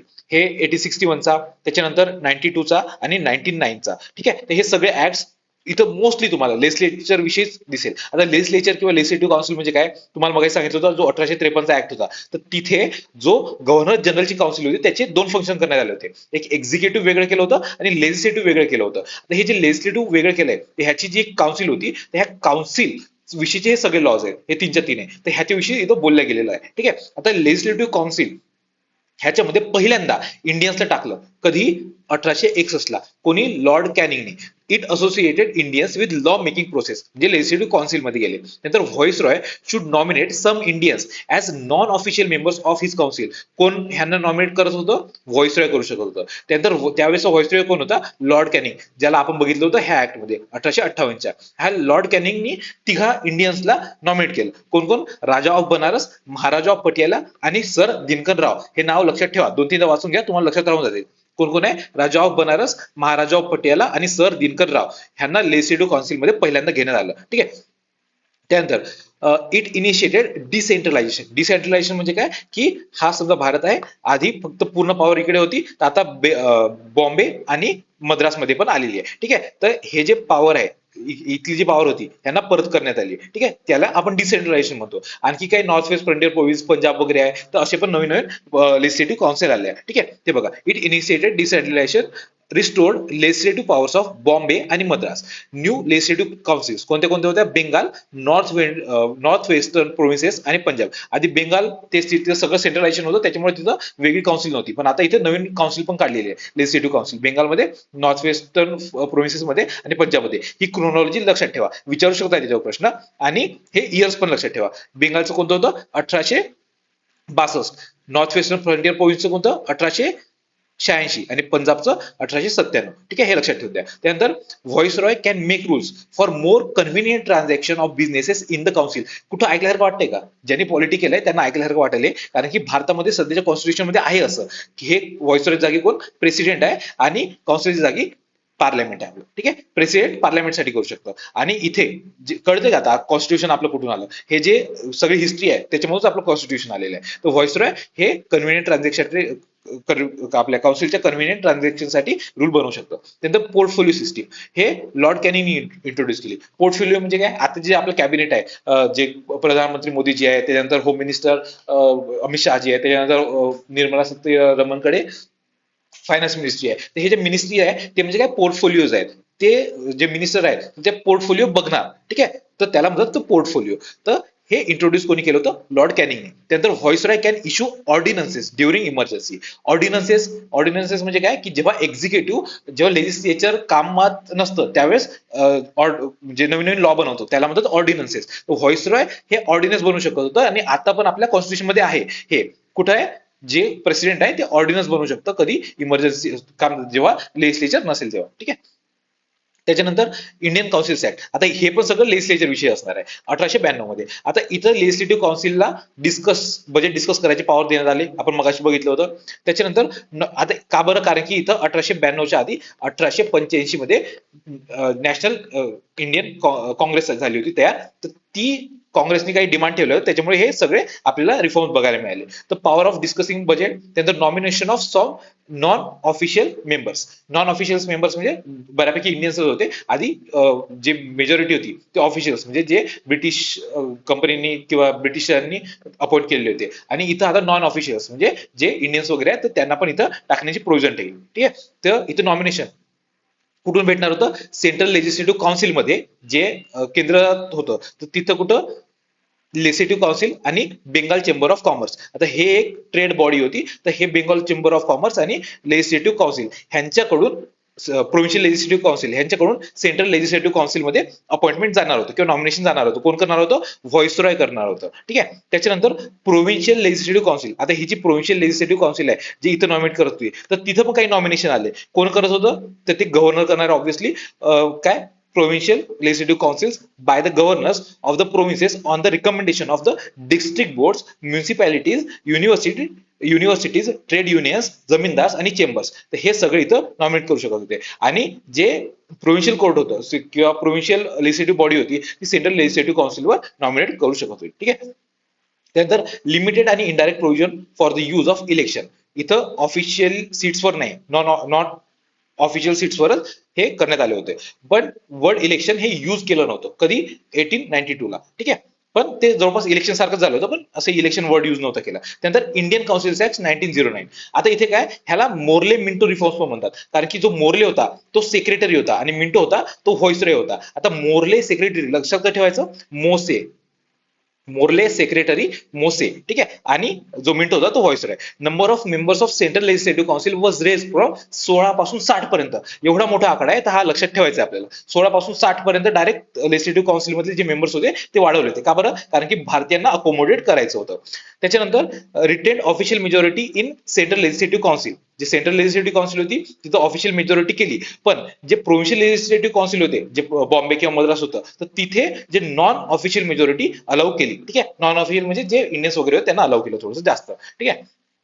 त्यानंतर the elected members were to be elected indirectly, जे इथून इलेक्टेड मेंबर जाणार होते तर ते डायरेक्ट इलेक्शन, डायरेक्ट जे पब्लिक आहे ते व्होट नाही करणार, ते कोणाला तरी व्होट करतील, ते कोणाला तरी व्होट करतील, तसे इथं सीट जातील, म्हणून त्याला इनडायरेक्ट इलेक्शन म्हटलंय. त्याच्यानंतर for the first time association of Indians with executive council, इथं एक्झिक्युटिव्ह काउन्सिल आहे, ही गोष्ट लक्षात ठेवा. जरी काउन्सिल ऍक्ट नसला, हा लेजिस्लेचर विषय असला, तरी इथं एक्झिक्युटिव्ह काउन्सिलची गोष्ट झाली आहे. तर तसा हा एक ऍक्ट आहे 1909चा, आणि त्या ऍक्टमध्ये पहिल्यांदा भारतीयाला टाकलेलं आहे. कोण आहे ते? Satyendra Prasad Sinha. Viceroy's executive council होतं, तिथं सत्येंद्र प्रसाद सिन्हांना टाकलंय. आणि पहिल्यांदा लेजिस्लेटिव्ह काउन्सिल मध्ये कोणाला टाकलेलं आहे? तिघ जणांना. कधी? 1861 मध्ये. ठीक आहे. त्याच्यानंतर कुठे गेलं? हा, फॉर द फर्स्ट टाइम हे झालं. Introduce the system of communal representation for Muslim. तुम्हाला सांगितलं होतं की ह्याच्या आधी जे आगा खान वगैरे गेले, तो मिंटोला भेटायला गेला होता आणि तिथून ते कम्युनल इलेक्टोरेट त्यांनी आणलं होतं. तर हे कम्युनल रिप्रेझेंटेशन फॉर मुस्लिम, आणि जो मिंटो आहे त्याला फादर ऑफ कम्युनल इलेक्टोरेट म्हणतात. ठीक आहे. त्याच्यानंतर separate representation of presidency corporation, chamber of commerce आणि युनिव्हर्सिटी आणि जमीनदार ह्यांना पण सेपरेट रिप्रेझेंटेशन देण्यात आलेलं आहे. ठीक आहे.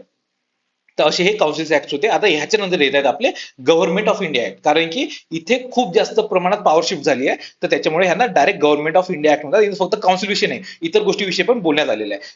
त्याच्यामुळे गव्हर्नमेंट ऑफ इंडिया ऍक्ट 1919.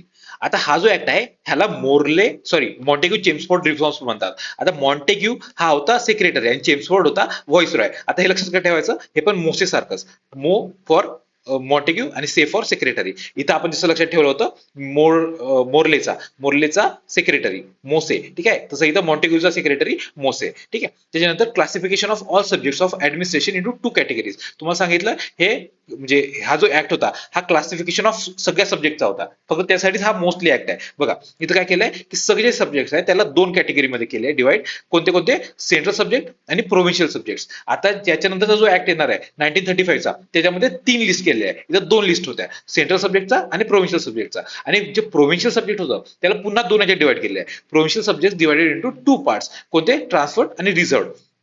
ह्याला म्हणतात डायआर्की. हे जे प्रोव्हिन्शियल मध्ये केले आहे नाही का, जे रिझर्व्ड आणि ट्रान्सफर सब्जेक्ट, त्याला डायआर्की म्हणतात. आता इथं काय केलंय?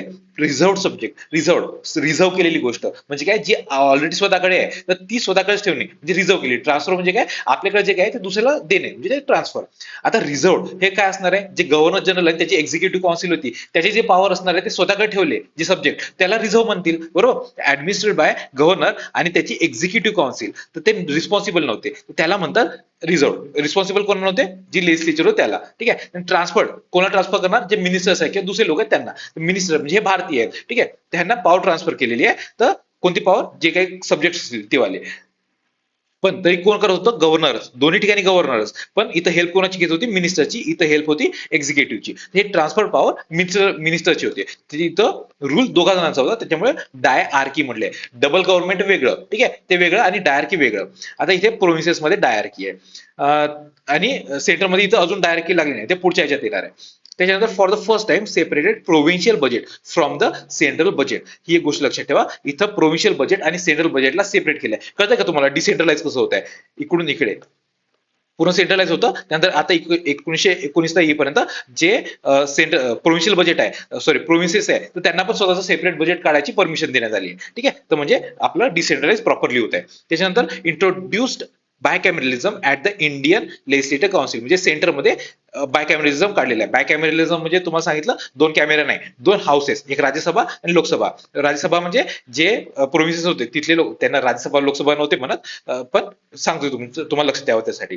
तर जे प्रोव्हिन्सेस होते तर त्याच्या तिथले लोक होते ते तिथं तिथल्या राज्यसभेमध्ये जात होते, त्यामुळे तिथं बायकॅमेरलिझम होतं. त्यानंतर 3 of the 6 members of the viceroy च्या council were to be Indians. ठीक आहे. जे 6 मेंबर्स होते त्याच्यापैकी 3 मेंबर हे व्हॉइसरॉयचे असतील. व्हॉइसरॉय एक्झिक्युटिव्ह काउन्सिलमध्ये भारताचे असतील. फक्त कमांडर इन चीफ नव्हता. त्याच्यानंतर एक्सपांडेड कम्युनल इलेक्टोरेट सेपरेट. आता तुम्हाला बघायला सांगितलं होतं की हे जे 1919चा ऍक्ट आला होता तर त्याच्या आधी 1909चा ऍक्ट आला होता, त्याच्यामध्ये सेपरेट इलेक्टोरेट केलं होतं. कोणासाठी? फक्त मुस्लिमांसाठी. आता ते जे सेपरेट इलेक्टोरेट आहे तर ते six, Indian Christian, Anglo Indian आणि युरोपियन त्यांच्यापर्यंत पण एक्सटेंड करण्यात आलेलं आहे. ठीक आहे, ही एक गोष्ट इथे लक्षात ठेवा. त्यानंतर created new office of high commissioner for India in London. High कमिशनरचं एक ऑफिस आलंय, एवढं खूप जास्त इम्पॉर्टंट नाही, पण ठीक आहे, वाचून घ्या. त्यानंतर establishment of public service commission, हे खूप जास्त महत्वाचं आहे, खूप जास्त. कारण की या वर्षी युपीएससीला 100 वर्ष पूर्ण झालेले आहे आणि ह्या वर्षी पुढच्या 1-2 वर्षात ह्याच्यावर 100% प्रश्न येणार आहे. तर हे चांगलं करून ठेवा. Establishment of public service commission कुठं? 1919च्या ऍक्ट मध्ये. तर हे सेंट्रल पब्लिक कमिशन कधी आलं होतं? 1926 ला. तर त्याच्यामुळे 2026 ला पूर्ण 100 वर्ष पूर्ण झालेले आहे. तर इस्टॅब्लिशमेंट ह्या ऍक्ट मध्ये होतं 1919च्या. त्याच्यानंतर establishment of chamber of princess in 1921. Chamber of princess म्हणजे जेवढे पण प्रिन्सेस स्टेट्स होते, म्हणजे काही स्टेट्स असे होते की त्याला प्रोव्हिन्सेस म्हणत होते, की जिथं डायरेक्ट इंग्रजांचं राज्य होतं. आणि काही स्टेट्स असे होते किंवा प्रोव्हिन्सेस असे होते की जिथं इंग्रजांचं इनडायरेक्ट राज्य होतं, पण तिथं जे राज्य करणार होते किंवा ऑटोनॉमी होती ती थोडीफार तिथले जे राज्य होते त्यांना होती. त्यामुळे ते प्रिन्सेस स्टेट्स होते. तर तिथले जे प्रिन्सेस होते तर त्यांचं त्यांना एकत्र आणलं. तर टोटल 108 जण होते ते, आणि त्यातला हेड कोणी केलं होतं? व्हॉइसरॉयने. तर हे 1921 ला बनलं होतं. तर हे पण त्याचं प्रोव्हिजन याच्यामध्ये होतं 1919च्या ऍक्ट मध्ये. तो खूप जास्त महत्वाचा ऍक्ट आहे, हा चांगला करून ठेवायचा आहे. ठीक आहे. त्यानंतर ते असं पण विचारू शकतात की कोणत्या ऍक्ट मध्ये 10 वर्षानंतर त्याला पुन्हा बघण्याचं प्रोव्हिजन होतं. तर तो हा 1919चा ऍक्ट होता. तर बघा, provided for the appointment of statutory commission to enquire into and report on the working after 10 years of its coming into force. तर हे एक लक्षात ठेवा प्रोव्हिजन. ते डायरेक्ट विचारू शकतात की कोणत्या ऍक्ट मध्ये हे असं प्रोव्हिजन होतं. ठीक आहे, 1919चा ऍक्ट आहे. तुम्ही सायमन कमिशन वगैरे ऐकलं असेल तर ते त्याच्याविषयीच आहे. त्याच्यानंतर गव्हर्नमेंट ऑफ इंडिया ऍक्ट 1935. आता हा पण एक महत्वाचा ऍक्ट आहे आणि ह्या ऍक्ट मधून आपले मोस्ट ऑफ द प्रोव्हिजन्स आलेले आहेत.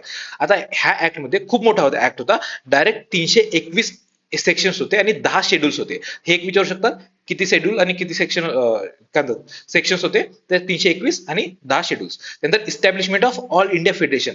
फेडरेशन म्हणजे काय? की सेंटर, त्याच्यानंतर प्रिन्सली स्टेट्स आणि प्रोव्हिन्सेस, हे तिघं मिळून एकत्र येणार, ते म्हणजे फेडरेशन. पण हे कधी एकत्र आलेच नाही. का बरं? कारण की हे जे प्रिन्सली स्टेट्स होते, जिथं राज्य करत होते, तर त्यांनी इथं एकत्र यायला नकार दिला. त्याच्यामुळे कधी आलंच नाही ऑल इंडिया फेडरेशन. आता ह्यांनी पण 3 लिस्ट बनवल्या होत्या. तर त्याला काय? Division of power. मग अशी आपण 2 लिस्ट बघितल्या होत्या, एक सेंटरसाठी आणि प्रोव्हिन्ससाठी. इथं सेंटरसाठी, प्रोव्हिन्ससाठी आणि कॉन्करंट, म्हणजे जसं आता सध्याच्या कंडिशनला भारतामध्ये तसं फेडरल लिस्ट होती जी सेंटरसाठी, त्यानंतर प्रोव्हिन्शियल लिस्ट होती ती जे प्रोव्हिन्सेस आहे, बॉम्बे, मद्रास किंवा इतर पण जे प्रोव्हिन्सेस होते त्यांच्यासाठी, आणि कॉन्करंट लिस्ट बनवली. तर हे कॉन्करंट लिस्ट म्हणजे इथं प्रोव्हिन्सेस पण बनवू शकतील त्यांचे लॉज, आणि जे सेंटर आहे ते पण त्यांचे लॉज बनवू शकतील. ते आहे कॉन्करंट लिस्ट. ठीक आहे. त्यानंतर रेसिड्युअरी पॉवर्स, म्हणजे जे उरले सुरले पॉवर्स होते जे या लिस्टमध्ये नाही, तर ते पॉवर्स कोणाकडे? व्हॉइसरॉयकडे असतील. लक्षात ठेवा. ठीक आहे. सध्याच्या कंडिशनला काय आहे? ते पॉवर्स पार्लमेंटकडे आहेत. पण आता ते 1935च्या ऍक्ट मध्ये ते व्हॉइसरॉयकडे पॉवर होते, रेसिड्युअरी पॉवर्स. त्याच्यानंतर हे जे फेडरेशन आहे ते आलंच नाही, तुम्हाला सांगितलं याचं कारण. त्याच्यानंतर अबॉलिश डायआर्की इन प्रोव्हिन्सेस. तुम्हाला सांगितलं प्रोव्हिन्समध्ये डायआर्की होती, म्हणजे रूल बाय 2. हे जे डायआर्की होती ही प्रोव्हिन्समध्ये, तर ही काढण्यात आली आणि त्या जागी त्यांनी रिस्पॉन्सिबल गव्हर्नमेंट टाकलं. बघा, introduce provincial autonomy. Provincial autonomy म्हणजे ते जे तिथले जे मिनिस्टर्स वगैरे आहे तर सगळं मिनिस्टरकडे जातील आणि ते मिनिस्टर असतील रिस्पॉन्सिबल कोणाला? लेजिस्लेचरला. बघा, रिस्पॉन्सिबल गव्हर्नमेंट इन प्रोव्हिन्सेस. ठीक आहे. तिथं काय काय टाकलंय? प्रोव्हिन्शियल ऑटोनॉमी, रिस्पॉन्सिबल गव्हर्नमेंट टाकलेलं आहे, आणि governor to act with the advice of ministers. मग अशी मिनिस्टर्ससाठी वेगळं होतं आणि त्याची जी एक्झिक्युटिव्ह काउन्सिल होती त्यासाठी वेगळं होतं. इथं फक्त आता मिनिस्टर राहिले आहे. टू प्रोव्हिन्शियल लेजिस्लेचर जे रिस्पॉन्सिबल आहे ते. ठीक आहे. Came into effect in 1937 and discontinued in 1939. तर ही पण एक फॅक्ट लक्षात ठेवून द्या. नंतर डायरकी ऍक्ट सेंटर. तुम्हाला ही जी डायरकी सांगितली, हे जी गोष्ट आहे, तर ही सेम आता त्यांनी सेंटरमध्ये टाकली. ठीक आहे. Centre dyarchy act centre federal subjects were divided into reserved and transport. मग सारखेच, आणि हे पण कधी ऑपरेशन मध्ये आलंच नाही. त्याच्यानंतर बायकॅमेरलिझम इन 6 out of 11 प्रोव्हिन्सेस. मग सांगितलं होतं की बायकॅमेरलिझम फक्त सेंटरमध्ये ठेवलं होतं 1919च्या ऍक्टमध्ये. ह्या ऍक्टमध्ये बायकॅमेरलिझम सेंटरमध्ये तर आहेच, सोबत इथं 11 पैकी 6 प्रोव्हिन्सेस मध्ये पण आहे. तर ते प्रोव्हिन्सेस कोणते कोणते होते? बेंगाल, बॉम्बे, मद्रास, बिहार, आसाम आणि युनायटेड प्रोव्हिन्सेस. आणखी हे 6 प्रोव्हिन्सेस 11 पैकी. आता ह्यामध्ये त्यांनी आणखी 2 नवीन प्रोव्हिन्सेस टाकले होते, ओडिसा आणि सिंध हे वेगळे प्रोव्हिन्सेस काढले, पण ह्याच्यामध्ये बायकॅमेरिझम नव्हतं, हे फक्त प्रोव्हिन्सेस वेगळे काढले. ठीक आहे. त्याच्यानंतर reserve some seats for the depress classes, म्हणजे जे शेड्यूल कास्ट होते, एससी, त्यांसाठी वुमेन आणि लेबर. आता कळलं का? जे आंबेडकर होते, आंबेडकर ह्याच्या आधी जस्ट आधी काही ऍक्टिव्ह झाले होते, महात्मा गांधीजी पण ऍक्टिव्ह झाले होते, तर त्याच्यामुळे ह्या ऍक्टवर त्यांचा थोडाफार प्रभाव आहे. ठीक आहे. तर इथं रिझर्वेशन तुम्हाला दिसेल, आणि इथं जे मराठा वगैरे होते त्यांसाठी पण रिझर्वेशन होतं, आणि ते तुम्ही हिस्ट्रीमध्ये वाचून टाकाल तुम्ही.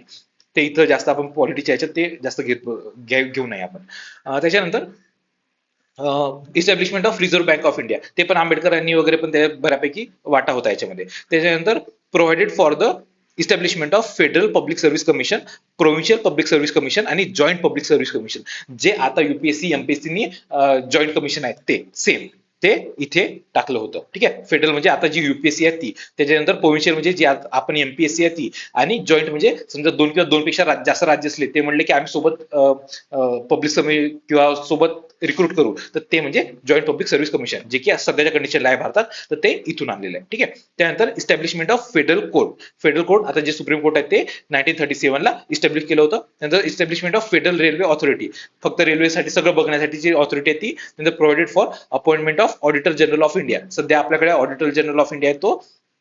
त्यानंतर 2 न्यू प्रोव्हिन्सेस ते तुम्हाला सांगितलं, आणि बर्मा म्हणजे जे म्यानमार आहे ते भारतापासून वेगळं करण्यात आलं होतं. तर हे ऍक्टचे एवढे प्रोव्हिजन्स आहे, हे आपल्याला लक्षात ठेवायचे. ठीक आहे. त्याच्यानंतर भारत स्वतंत्र झाला, इंडियन इंडिपेंडन्स ऍक्ट 1947. आता बघा, जेव्हा भारत म्हणजे काय त्याला इंडिपेंडन्स मिळायचं होतं किंवा फ्रीडम मिळायचं होतं, त्याच्या आधी इंग्रज काय म्हणत होते, तुम्हाला आम्ही म्हणजे डॉमिनियन स्टेटस देऊ, पण भारत म्हटलं की आम्हाला डॉमिनियन स्टेटस नाही, तर आम्हाला पूर्ण स्वातंत्र्य पाहिजे. डॉमिनियन म्हणजे काय, की जे इंग्रज आहे, इंग्रज जातील, भारताला स्वातंत्र्य मिळेल, पण भारत जे काही काम करेल ते नाव कोणाचं असेल, तिथला जो राजा असेल त्याच्या नावाने, त्याला त्यांनी डॉमिनियन स्टेटस म्हटलं. पण त्यांचं एवढं खूप जास्त वाटा नसणार आहे आपल्या जे काही काम असतील त्याच्यात. पण जर आपल्याला पूर्ण स्वातंत्र्य पाहिजे होतं, तर ते पॉवर बरोबर ट्रान्सफर झाली नसती. तर ते पॉवर बरोबर ट्रान्सफर करण्यासाठी आपण जो हा ऍक्ट आणला, तर त्या ऍक्ट मध्ये आपल्याला डॉमिनियन स्टेटस आधी मिळालं, त्याच्यानंतर आपण पूर्ण म्हणजे सेपरेट करून घेतलं ब्रिटिश पासून. ठीक आहे. बघा, ended the British rule, partition of India and creation of 2 independent dominions. लक्षात आलं, आपण पूर्ण इंडिपेंडन्स नव्हतं मिळालं, डॉमिनियन स्टेटस मिळालं होतं. ठीक आहे. इंडिपेंडन्सच मिळालं होतं, पण डॉमिनियन स्टेटस यासाठी मिळालं होतं की जे पॉवर ट्रान्सफर आहे, जे सिव्हिल सर्व्हंट्स वगैरे आहेत किंवा बाकीचं ऍडमिनिस्ट्रेशन आहे, ते स्मूथली ट्रान्सफर व्हावं, त्यासाठी डॉमिनियन स्टेटस दिलं होतं आधी. पण आपण प्रॉपरली इंडिपेंडंटच झालं होतं. तर इंडिया आणि पाकिस्तान हे वेगवेगळे दिले होते. ठीक आहे. नंतर abolish the office of viceroy and provided for each dominion a governor general. व्हॉइसरॉयला कॅन्सल केलं आणि त्याच्या जागी गव्हर्नर जनरल परत आला. ठीक आहे. पण हा जो गव्हर्नर जनरल होता त्याच्याकडे काही पॉवर नव्हते. ते पुढे येईलच आपल्याला. Governor general and provincial governor's ते नॉमिनल हेड्स होते. आलं लक्षात? हा जो गव्हर्नर होता, नॉमिनल हेड होते, त्यांच्याकडे काही पॉवर नव्हते. First governor general of new dominion of India कोण होता? Lord Mountbatten. हे लक्षात ठेवा फॅक्ट. नवीन डॉमिनियनचं कोण होता? Lord Mountbatten. आणि पाकिस्तानचा तो जो वेगळा होता, त्यांना घेतलं नाही, त्यांचं जाऊ दे, आपण त्यांचं बोलू नाही. ठीक आहे. आपण फक्त इथं जे आहे ते बघू. लॉर्ड माउंट बॅटन आहे तो, त्यांनी जे जवाहरलाल नेहरू आहे त्यांना पहिले प्राईम मिनिस्टर म्हणून शपथ दिली. त्याच्यानंतर abolish the office of secretary of state. मग अशी लक्षात ठेवा, 1858 चा ऍक्ट होता, त्याच्यामध्ये secretary of state Naveen post काढली होती, तर ती सेक्रेटरी ऑफ पोस्ट पण इथे अबॉलिश केली. नंतर constituent assemblies to legislate for their respective territories till the new constitution were drafted and enforce. म्हणजे काय, कॉन्स्टिट्युएंट असेंब्ली काढण्यात आली होती, जेणेकरून जे त्या असेंब्लीचे लोक आहेत तर ते नवीन कॉन्स्टिट्यूशन बनवतील. ठीक आहे. पण ही जी कॉन्स्टिट्युशन असेंब्ली आहे, तर ती पूर्ण त्यांनी कॉन्स्टिट्यूशन बनवायच्या आधीच आपल्याला स्वातंत्र्य मिळालं, तर ही जी असेंब्ली आहे तर तीच लेजिस्लेचर वगैरे बनवली, काही लॉ वगैरे असेल तर ही जी असेंब्ली आहे तीच बनवेल, असं इथं प्रोव्हिजन करण्यात आलं. ठीक आहे. त्यानंतर lapse of British paramountcy over the Indian princely states, जे राज्य वगैरे होते तर त्याच्यावर जे इंग्रजांचं राज्य होतं ते पण संपलं. ठीक आहे. आणि जे ट्रायबल एरियाज होते त्याच्यासोबत पण काही ट्रिटी रिलेशन वगैरे होते ते पण संपुष्टात आले. नंतर जे प्रिन्सली स्टेट्स होते तर ते एक तर भारताला जॉईन करतील, पाकिस्तानला जॉईन करतील किंवा इंडिपेंडंट राहतील, तसं सांगण्यात आलं. जसं की जुनागड होतं, त्याच्यानंतर काश्मीर होतं, तर किंवा इव्हन हैदराबाद पण, तर हे वेगवेगळं त्यांना राहायचं होतं. पण भारताने नंतर काही कामं केली आणि त्यांना पूर्ण भारतात घेतलेलं आहे. ठीक आहे. तुम्ही कधी ऐकलं असेल जनरल नॉलेज मध्ये, तर तेच गोष्ट आहे. ठीक आहे.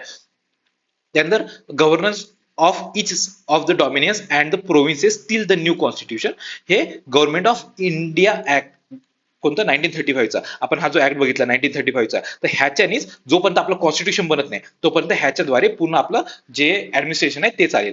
हे एक इम्पॉर्टंट फॅक्ट आहे, लक्षात ठेवा. ठीक आहे. त्यानंतर it deprive the British monarch of his right to veto bills. This was reserve for governor general obviously. त्याच्यानंतर discontinued the appointment of civil services and reservation of post by the secretary of state. ठीक आहे. तर ही पण गोष्ट निघण्यात आली. आणि म्हणजे पण तिथले जे सिव्हिल सर्वंट्स होते त्यांचे जे पर्क्स वगैरे होते किंवा त्यांना जे फायदे वगैरे होते ते तसेच ठेवण्यात आले, कारण की आपल्याला किती नाही म्हटलं तरी आपल्या स्मूथ ट्रान्झिशनसाठी तेव्हा जे सिव्हिल सर्वंट्स पाहिजेच होते. ठीक आहे. The constituent assembly of India formed in 1946 becomes the parliament of Indian dominion.